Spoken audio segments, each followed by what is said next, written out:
প্রতি বছর ১৬ই ডিসেম্বর ভারতের বিজয় দিবস ঘিরে বাংলাদেশে এক ধরনের বিভ্রান্তি ও আবেগপ্রবণ প্রতিক্রিয়া দেখা যায়। এই বিভ্রান্তির মূল কারণ ইতিহাস সম্পর্কে অপর্যাপ্ত জ্ঞান এবং রাজনৈতিক প্রোপাগান্ডার প্রভাব। প্রকৃতপক্ষে ভারতের বিজয় দিবস বাংলাদেশের মুক্তিযুদ্ধের বিজয়কে নির্দেশ করে না। এটি ১৯৭১ সালের ভারত পাকিস্তান যুদ্ধের সমাপ্তির দিনকে স্মরণ করে। ১৯৭১ সালের ৩ ডিসেম্বর পাকিস্তান আকস্মিকভাবে ভারতের অমৃতসর, শ্রীনগর, আগ্রা ও যোধপুর সহ মোট ৯টি বিমান ঘাঁটিতে হামলা চালায়। এর মাধ্যমে পাকিস্তানের সঙ্গে ভারতের ওয়েস্টার্ন ফ্রন্টে সরাসরি যুদ্ধ হয়, যেখানে ভারতের প্রায় ৩,০০০ সৈন্য প্রাণ হারায়। এই যুদ্ধ ইতিহাসে পরিচিত থার্ড ইন্ডো পাকিস্তানি ওয়ার নামে এবং এর সমাপ্তি ঘটে ১৬ই ডিসেম্বর। ভারতে এই দিনটিকে বিজয়া দিবস হিসেবে পালন করে।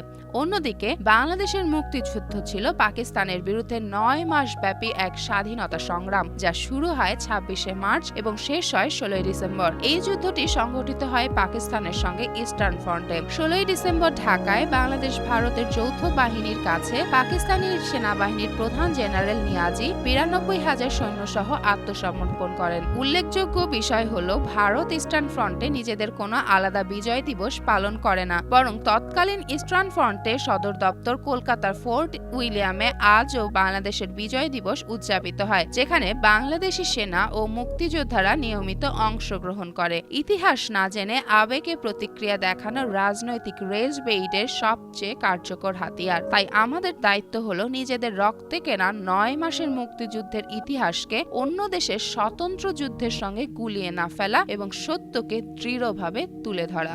চেমন ফারিয়া, জনকণ্ঠ।